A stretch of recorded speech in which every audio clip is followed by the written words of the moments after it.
배를 타고 가다가 큰 바람이 일어나서 바다에서 혹시 고생을 해본 적이 있습니까? 있다면 매우 힘든 경험일 것입니다. 오늘 본문의 말씀의 배경이 됩니다. 어느 날 우리 예수님께서 갈릴리의 가버나움에서 하나님의 나라를 보여주시다가 전파하시다가 가다라 지방으로 가시기 위하여, 보통 우리가 이제 거라사이는 지방이라고 말하는데 성경 본문에 보니까 가다라 지방이라고 나와 있어요. 그 지방으로 가시기 위하여 밤에 제자들과 함께 배를 타고 그 갈릴리 호수, 거기서는 또 그걸 바다라고 해요. 이 바다를 건너가고 있었습니다. 그때 이 배를 타고 가는 도중에 아주 큰 바람이 부는 것입니다. 바람이 불면서 아주 큰 파도가 일어났습니다. 그러면서 배는 이 파도에 의해서 휩쓸리면서 물결이 배 안으로 들어와서 배에 가득하게 되고, 배가 뒤집어 버릴지 배가 가라앉을지도 모르는 그런 위기 상황에 봉착하게 되었습니다. 그러자 그 배에 타고 있던 제자들은 모두 두려워서 겁이 많이 나기 시작하였습니다. 예수님의 제자들 중에는 어부들이 있었습니다. 이 어부들은 어떤 사람이에요? 배를 타고 가서 고기를 잡아오는 사람이기 때문에 얼마나 이 어부들이 이 배를 잘 운항을 하겠습니까? 그런데도 아무리 자기들이 해보려고 해도 배를 제대로 앞으로 가게 할 수가 없었고 정말 위험스럽게 느껴졌습니다. 그때 예수님께서는 배 한쪽에서, 배 뒤편에서 주무시고 계셨습니다. 아침부터 저녁 늦게까지 하루 종일 하나님 나라를 전하셨기 때문에 정말 고온하게 주무시고 계셨습니다. 그 파도가 치고 바람이 세게 불고 배에 물이 들어온 상황에서도 예수님은 그냥 주무시고 계시는 것입니다. 그러자 제자들이 예수님을 깨웠습니다. 아주 절박하게 깨웠습니다. 선생님, 우리들을 살려주세요. 지금 우리가 다 죽게 되었습니다. 우리를 살려주세요. 아주 절박하게 깨운 것입니다. 그러자 예수님께서 주무시다가 깨셔가지고 제자들에게 한마디 하셨습니다. 어찌하여 무서워하느냐, 믿음이 적은 자들아. 어찌하여 무서워하느냐, 믿음이 적은 자들아. 사실 그 상황에서 정말 무서워하지 않는다면 아주 특별한 것일 것입니다. 예수님은 그렇게 말씀하셨어요. 그리고는 이 바람과 바다를 향하여 꾸짖으셨습니다. 이 바람아 잔잔하라, 바다야 고요하라, 이렇게 꾸짖었다고 마가복음에는 전해주고 있습니다. 그러자 갑자기 바람이 뚝 그치고 바다가 고요해진 것입니다. 배가 편안하게 나갈 수 있게 되었습니다. 갑자기 그 바닷가가 딴 세상이 된 것입니다. 엄청난 기적이 일어난 것이죠. 큰 평안이 오게 되었습니다. 그래야 이 제자들이 한마디씩 하였습니다. 아니, 과연 우리 선생님은 어떠한 사람이냐? 과연 선생님은 누구냐? 그러길래 바람과 바다도 거기에 순종하느냐라고 한마디씩 이렇게 하게 되었던 것입니다. 이때 제자들은 예수님께 대하여 아주 중요한 질문을 던졌습니다. 과연 예수님은 누구시기 때문에 바람과 바다도 순종을 합니까? 우리가 바람을 향하여 야 바람아 뚝, 비 뚝 그만 그쳐라, 지금 막 홍수가 나고 있다, 그렇게 할 때 비가 그치고 나던 홍수가 멎고 그런 경우는 없지요. 우리 사람들은 그렇게 못하죠. 그런데 예수님께서는 바람아 고요하라, 그러니까 그 바람이 뚝 그쳤던 것입니다. 과연 선생님은 누구시길래, 우리 예수님은 누구시길래 그런 일이 있었을까요? 본문의 말씀을 보도록 하겠습니다. 첫 번째, 예수님은 누구십니까? 예수님은 어떤 분이시길래 바람과 바다도 순종해서 고요해졌습니까? 예수님은 천지 만물을 만드신 하나님의 아들이십니다. 하나님의 아들이 사람이 되시어서 오신 분입니다. 예수님께서는 놀랍게도 그 강한 바람과 바다를 아주 잔잔하게 하셨습니다. 다른 세상을 만드신 것입니다. 이것은 사람의 능력이 아닙니다. 그날에 예수님께서는 수많은 병자들을 말씀과 또는 손을 대셔서 고쳐주시기도 하셨습니다. 예수님은 놀라운 능력을 가지고 계신 것을 보여주셨습니다. 그래서 예수님이 누군가를 전하는 하나님의 말씀들, 특별히 골로새서 1장 15절에서 16절을 보면 이렇게 말씀하였습니다. 예수님은, 그는 보이지 아니하시는 하나님의 형상이요 모든 창조물보다 먼저 나신 자니 만물이 그에게 창조되되 하늘과 땅에서 보이는 것들과 보이지 않는 것들과 혹은 보좌들이나 주권들이나 정사들이나 권세들이나 만물이 다 그로 말미암고 그에 의하여 그를 위하여 창조되었고, 이게 골로새서 1장 15절 16절 말씀인데, 결국 예수님은 누구시냐면 세상을 창조하신 하나님, 우리가 볼 수 없는 하나님의 보는 형상이라고 이렇게 말씀하신 것입니다. 그러니까 하나님께서 맨 처음에 우주를 창조하실 때 예수님도 함께 계시면서 우주를 창조하셨습니다. 예수님께서 우주를 창조하신 창조주 하나님의 보이는 형상이십니다.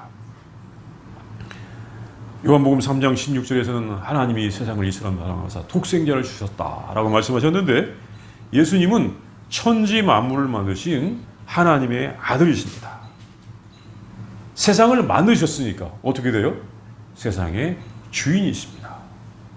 하나님은 주제라고 하고 예수님은 주인이라고 하죠. 왜? 예수님은 사람이 되셔 오셨으니까. 예수님은 천지 만물을 만드신 세상의 주인이십니다. 그래서 이 바람과 바다도 주인을 알아보고 주인이 조용히 하라 라고 하니까 조용해졌습니다. 주인의 말을 듣고 주인을 알고 주인의 말을 듣는 것이 중요합니다. 바로 창조주께서 사람이 되셔서 이 세상에 오신 분이 예수님이십니다. 예수님은 세상의 창조주이시면서 세상의 주인이십니다. 성경은 분명히 하나님께서 온 세상 우주 만물을 창조하셨음과 천지 만물도 다 하나님의 말씀에 순종하고 있음을 분명히 우리에게 전해주고 있습니다. 해와 달과 별도 거기 좀 서 있어라 하니까 서 있었습니다. 여호수아서에 보면 나오죠. 또 바다야 갈라져라 하니까 바다가 갈라지기도 하고 다시 합치라고 하니까 합쳐지기도 하였습니다. 하나님의 뜻에 따라서 이렇게 천지 만물이 운행되고 있는 것입니다. 그런데도 많은 사람들은 하나님께서 세상에 창조하신 것을 알지 못하고 있고, 또 알려주어도 그것을 애써서 부인하려고 헛된 지식과 속임수를 만들어 가지고 헛된 지식이 마치 사실인 것처럼 가르치는 것을 볼 수가 있습니다. 이 과학이라고 하는 이름으로 하나님께서 세상을 창조하신 것을 부인하려고 합니다. 정말 안타까운 일입니다. 그런데 이제 잘 살펴보고 또 같이 이야기하면서 들어보니까 과학과 철학과 믿음이 결코 별개가 아닙니다. 과학이 철학이고 철학이 과학이고 또 그것이 바로 믿음이 됩니다. 그래서 과학적으로 하나님이 세상을 창조했다는 것을 믿을 수 없다고 하는 것은 이 사람들의 믿음이 나는 하나님을 믿지 않겠다고 하는 거랑 마찬가지예요. 과학이 철학이고 철학이 또 믿음이고 그것은 한 가지인 것입니다. 저절로 되었다고 하는 것도, 세상이 저절로 되었다고 하는 것도 과학이 아니고 하나의 그의 믿음이든지 철학일 뿐인 것입니다. 그런데 참 또 재미있는 것은 이 과학의 이론의 하나라고 하는 이 빅뱅 이론을 가만히 들어보면, 이 빅뱅의 이론도, 빅뱅 이론 많이 해요. 이 빅뱅 이론도 성경의 이 창조의 말씀을 과학의 언어로 바꾸어 놓은 것에 불과합니다. 이 빅뱅 이론 들어보면, 아, 이 사람들은 하나님께서 세상을 만드셨다는 것을 과학적인 용어로 하고 있구나라고 하는 것에 불과하다는 것을 알 수가 있습니다. 그 외에 다른 이론은 없어요. 우주의 기원은 빅뱅 이론, 갑자기 쬐끄만 요만한 것이 이 빵도 얼마나 짧은 순간인지 몰라요. 터져가지고 팽창해서 지금 이런 우주가 되었고, 뭐 그냥 이런 모든 천지만물이 다 되었다고 하는데, 이거 보면, 이야, 야, 성경의 창조 이야기를 너희들은 그렇게 말했구나라고 우리가 이해할 수밖에 없는 것입니다. 분명한 것은 하나님께서 이 세상을 창조하셨습니다. 창조주 하나님께서 이 세상을 주관하고 계시는 것입니다. 그리고 또 성경의 맨 마지막 책 요한계시록을 보면 이 하나님의 뜻 아래에 있는 세상에 예수님께서 역사를 섭리하고 있는 것을 보여주고 있습니다. 이 요한계시록 6장에 가면 어린 양인 예수님께서 하나님의 오른손에 있는 두루마리, 책이죠. 이 두루마리의 인을 하나씩 떼서 이제 7번째까지 뗐다고 하는데 7은 상징적인 숫자인데 이 인을 하나하나 뗄 때마다 새로운 사건이 일어나고 있습니다. 첫 번째 인을 떼니까 이제 신발을 탄 자가 나타나가지고 전쟁을 해서 이기더라. 둘째 인을 떼니까 이제 붉은 말을 탄 자가 나타나더라. 뭐 이렇게 역사가 일어나고 있는 것이죠. 이 사건들이 역사가 되었습니다. 그러니까 인을 떼시는 예수님, 역사를 주관하시는 예수님, 우리가 바로 알 수 있는 것입니다. 우주 만물은 이것을 알고 있습니다. 그래서 그 바람과 바다도 예수님께 순종했던 것입니다. 이제 두 번째는 예수님께서 타신 배가 가고 있는 바다에도 풍랑이 일어났던 것입니다. 예수님과 제자들이 함께 한 배에 타고 있었는데 그 바다에 풍랑이 일어났습니다. 그때 그 바다에 풍랑이 일어난 것은 특별한 일이 아니고 매우 일반적인 일이라고 합니다.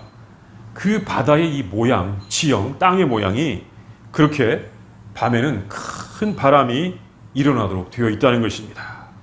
낮에는 그곳에 뜨거운 햇빛이 비치고 밤에는 그 뜨거운 햇빛이 비친 것 때문에 낮에 뜨거운 햇빛이 비친 것 때문에 이제 바람이 일어나는데 그 바람이 일어나서 그곳에 있던 열기를 식히고 공기를 깨끗하게 하게 된다는 것입니다.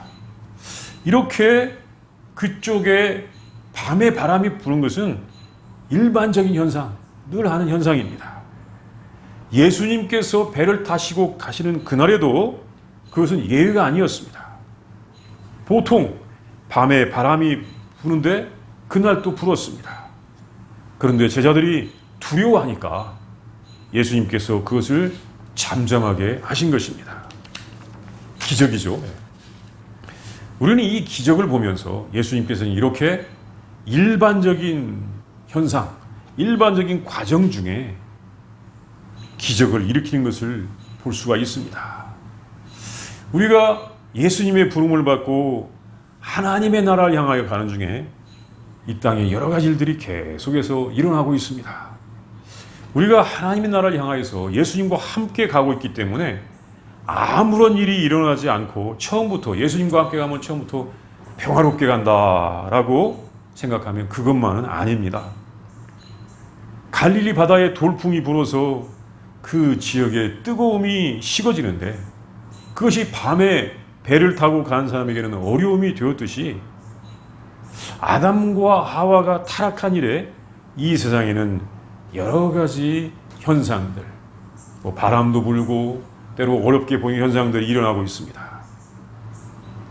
바람과 파도가 그 시간에 배를 운항하는 사람들에게 큰 어려움이 되지만 이 땅에는 또 바람이 불어야만 되는 이유도 있습니다.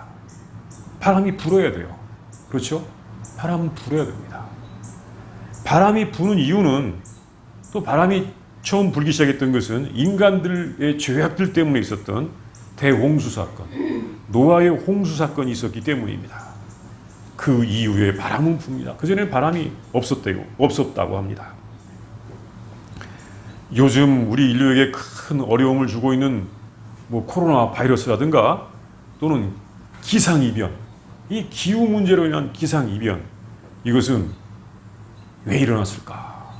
이것은 그간의 사람들이 해온 여러 가지 잘못들 때문에 일어나는 것입니다. 간단히 크게 말해서 우리 인간들의 탐욕과 죄악이 코로나 바이러스라든가 또 그 이후에 있을 여러 가지 바이러스들, 과학자들이 그렇게 말하고 있죠. 계속해서 이런 바이러스 문제는 일어날 것이다. 또 기상이변, 인간들의 탐욕과 죄악이 만들어낸 우리 사람들의 모습 때문에, 사회 때문에 이 환경이 파괴되어서 자원이 낭비되어서 일어나는 현상인 것입니다. 정말 사람들이 부유와 사치를 누리기 위해서 자원을 남용하고 환경을 파괴했기 때문에 이런 기상이변과 바이러스, 이런 대유행은 일어나는 것입니다. 우리는 이런 사태들을 통하여 지혜와 믿음을 얻어야 하는 것입니다. 일찍부터 사람들이 예수님 말씀대로 듣고, 예수님 말씀 듣고 서로 사랑하고 정말 나눠 쓰고 섬기는 삶을 살았더라면 환경은 훨씬 덜 파괴되었을 것이고, 정말 사람들이 뭐 공장을 막 많이 지어야 된다, 돌려야 된다 이렇게 생각하지 아니하고 정말 적은 것에 만족하면서 서로 사랑하고 나눠 쓰는 삶을 살았더라면 환경은 훨씬 덜 파괴되었을 것이고, 이런 어려움과 고통은 없었을 것입니다. 개발해야 된다, 부흥해야 된다, 이산화탄소를 많이 배출해야 된다, 지구에 더 많은 기상이변이 있어야 된다, 우리 함께 빨리 죽어야 된다, 그런 말일 수도 있는 것입니다. 기상이변과 바이러스 대유행을 통하여 사람들이 믿음을 얻고 회개하는 기회가 되어야 할 것입니다. 예수님께서 제자들과 함께 타신 배는 하나님의 나라를 상징한다고 할 수 있습니다. 하나님의 나라가 일상적으로 일어나는 풍랑이나 파도 속에서 앞으로 나아가고 있습니다. 우리가 예수님과 함께 하나님의 나라를 구하며 가기 때문에 그런 파도는 없을 것이다. 그것이 아니고 그런 풍랑을 뚫고 우리는 하나님의 나라를 향하여 가는 것입니다. 그리고는 결국에는 예수님과 함께 목적지에 도착하게 될 것입니다. 이제 세 번째는 예수님께서는 무서워하는 제자들에게 믿음이 적다고 하셨습니다. 믿음은 무엇입니까? 믿음은 무서워하지 않는 것입니다. 굉장히 중요한 것입니다. 그 풍랑일 때 제자들은 몹시 무서워했습니다. 이 경험이 많은 제자들이 무서워서 어쩔 줄 몰랐습니다. 선생님, 우리를 구해주세요. 지금 우리가 다 죽게 생겼습니다. 이렇게 말했던 것입니다. 이것이 결정적인 믿음이 없음의 표현입니다. 그런데 어떻게 생각하면 사실 이때 무서워하지 않는다면 이것은 특별한 것일 수 있습니다. 그런데 예수님께서 이 믿음이 적은 자들아 어찌하여 무서워했느냐 이렇게 말씀하셨습니다. 믿음이 적은 자라고 하는 말씀을 들었습니다. 그 이유, 믿음이 적은 자라고 주님께서 말씀하신 이유는 많이 무서워했다는 것입니다. 어찌하여 무서워하느냐. 여기서 알 수 있는 것은 무서워한다는 것은 믿음이 없다고 하는 말씀입니다. 믿음이 없으면 무서워하게 됩니다. 이 겁을 먹고 무서워하다 보면 어떻게 됩니까? 공격적이 되죠. 공격하는 사람들은 겁먹은 사람들입니다. 무서워하는 사람들이에요. 또 평화가 깨집니다. 분쟁이 일어납니다. 이 두려움에 사로잡히면 또 살기 위해서 비굴해지기도 합니다. 여기서 이 무서워했다고 하는 말, 이 말이 이 데일로스라고 하는 말인데, 이 데일로스라고 하는 말이 성경에서는 여기서 이런 환경, 이렇게 갈릴리 바다를 건널 때 풍랑을 만난 제자들에게 이때 한 번 쓰였고, 요한계시록 21장 8절에서 천국에 못 갈 사람들, 새 예루살렘에 못 들어갈 사람들을 표현할 때 한마디로 쓰였습니다. 그러니까 뭐냐면 두려워하는 자들은 새 예루살렘, 새 하늘과 새 땅에 못 들어간다고 하였는데, 이 데일로스라고 하는 말의 원래 뜻은 비굴하다는 말도 있습니다. 그러니까 많이 무서워하는 사람은 사실 비굴한 사람일 수도 있다는 것입니다. 그리고 그 두려움을 극복하지 못하고 두려움에 굴복할 수도 있다는 것입니다. 그래서 우리 하나님께서는 새로운 일을 맡길 때 뭐라고 말씀하셨냐면 강하라, 담대하라, 두려워하지 말라. 성경에서 그런 말씀 많이 보셨죠? 강하고 담대하라, 두려워하지 말라. 근데 바로 이 두려움, 비굴하지 말라는 말씀이에요. 우리들은 어느 일을 만나도 비굴해지거나 두려워해서는 되지 않는 것입니다. 사실 요즘 참 안타까운 이야기, 이 음모론이라고 하는 이야기들이 교회 안에도 많이 돌아다니고 있습니다. 이것은 성도들이 그 두려움을 극복하지 못했기 때문입니다. 이 적그리스도가 와서 막 당신을 박해할 텐데 그때 박해받는 사람들은 다 큰일 날 것이다. 이 두려움을 극복하지 못해가지고 사람들이 음모론을 믿고 그 음모론에 의해서 참 아주 우리 크리스찬들이 조롱을 당하고 있는 것입니다. 사실 믿음 있는 사람들은 적그리스도 같은 거 하나도 두려워할 필요가 없는 것입니다. 왜? 우리 예수님께서 함께 하시고 예수님께서 지켜주시는데, 그래서 그 노렌스 수사, 하나님의 임재 연습을 쓴 노렌스 수사는 정말 내가 이 믿음이 있고 보니까 세상의 악이 정말 쬐끄맣더라, 그런 표현을 했어요. 정말 맞는 말입니다. 우리가 하나님의 임재를 느끼는 사람은 세상의 악에 대해서도 그렇게 두려워할 필요가 없습니다. 바로 그 말씀입니다.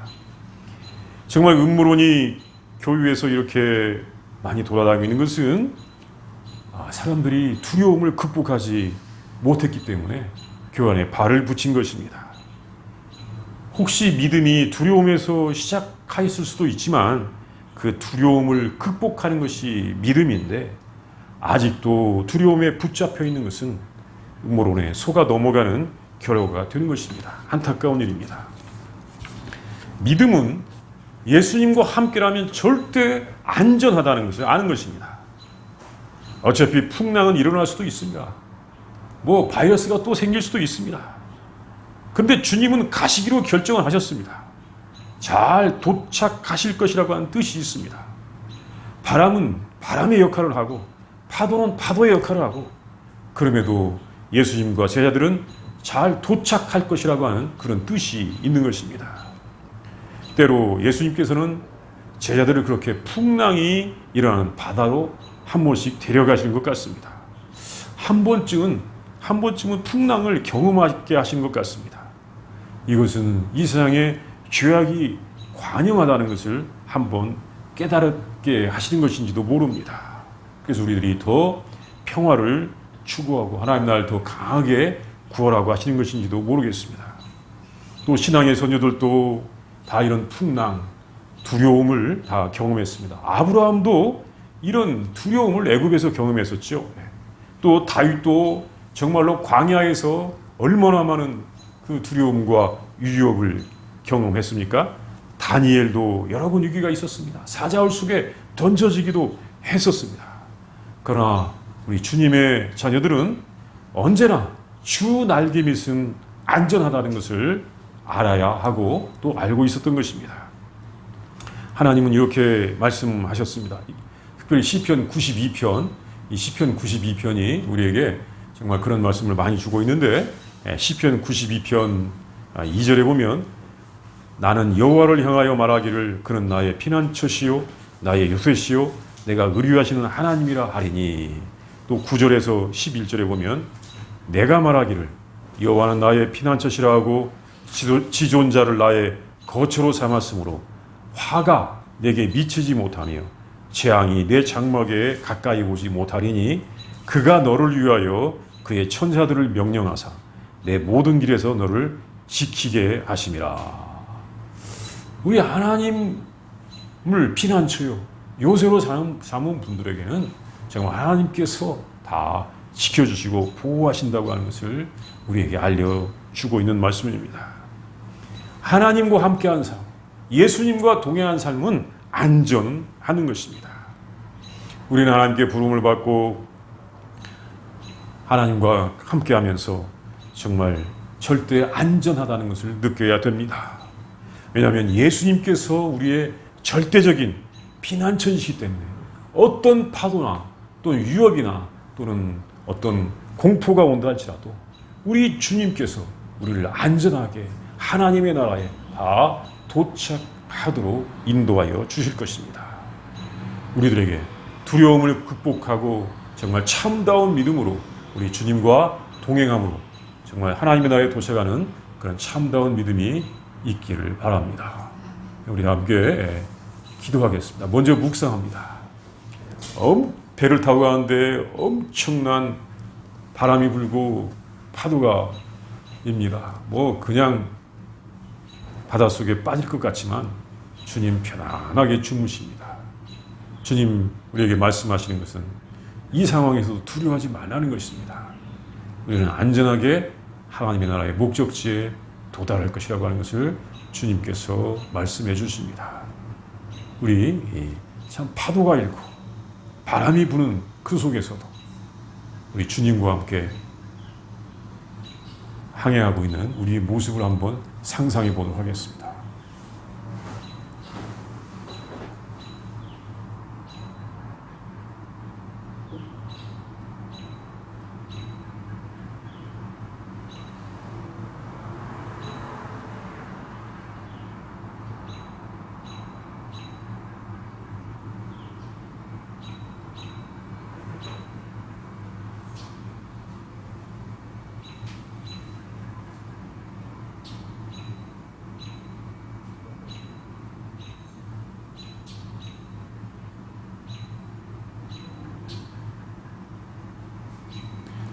천지만물의 대주주이시고 우리에게 생명을 주신 하나님 참으로 감사합니다. 예수님을 보내주셔서 우리를 지켜주시고 인도해 주시니 진심으로 감사합니다. 하나님, 인간들이 지은 죄악 때문에, 탐욕 때문에 이 땅에는 정말로 위험과 두려움 또는 거친 풍랑이 있을지라도 우리가 주님과 함께 하나님 나라에 무사히 이를 것을 믿고 주님 담대하게 나아갈 수 있도록 인도하여 주시옵소서.